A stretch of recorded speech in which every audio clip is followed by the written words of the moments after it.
supletorio din luna de novembro, senhora for parte da oposição bobianha, e aí tá uma segura reunião, senhora mencionou que antes essa posso por pagar, posso mostrar atender a reunião aqui den,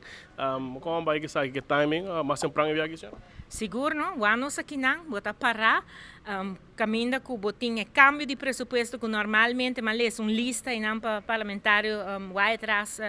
você tá papi coisa então não por substanciar, não? Pero mas saque lista de budget, caminha botar o presupuesto, cambio de presupuesto não tá aqui não 5 de dezembro, chega que menores não ainda tem que bem comissão central ainda mas bem pergunta ainda mas bem debate e se aí põe que tá roupa viaja nós tá aqui dentro 30 de dezembro sali vai o pagar bem back que menta tá um viaja me agora está dando bem que não passou nós mas ter atrás que me é tempo tá tem conta que o parlamento tá vai em recesso aí não botar atraso mas vai com lista para me mencionar de gele para mostrar parlamentar com o qual que está visa que o presupuesto está lá, não, presupuesto o que agora que não, e cambio passa para 2022, mas mais importante, o presupuesto de 2023 está um histórico, eta conta com um surplus, pero bana de também um presupuesto depois de 5 anos entregar na hora e tratar na hora, amanhã, Deus mediante, nós está vota pé, e sei que a hora não promete dezembro acaba,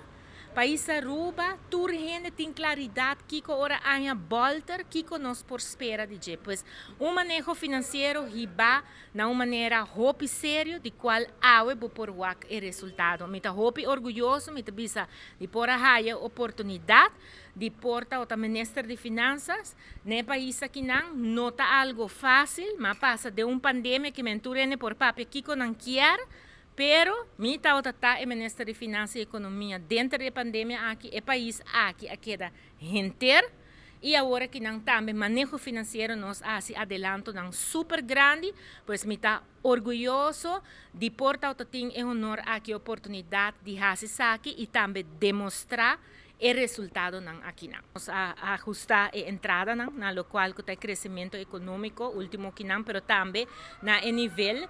de lo qual que está o gasto não, nós por baixar não, na nível de lo qual que está trabalhando aqui não, então prudência com qual nós governar a pôr não também que por a barra lo qual que vai premiar para o gasto não e o resultado e não a ribeira não que por apresentar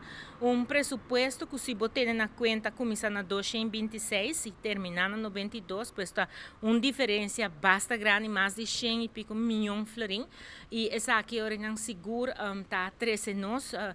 maneira bisa de uma recuperação, como está bisa de 3 anos, um logro enormemente grande. So depois que o botão tem na 2019 surplus chiquito, bota o nós sigue que seriedade para a parte financeira e agora que não nós está com déficit mais chiquito, pero o importante 2023 nós vai contar com surplus de 1%, qual está 63 milhões de florins. Pois se botuma e caminha com nossa cana, o resultado não que a nós está apresentado em cambio de presupuesto 2022 e também o qual que vai vir agora que não 2023 me bisa patch off para o trabalho com toda profissional de Aruba a Bintahasi.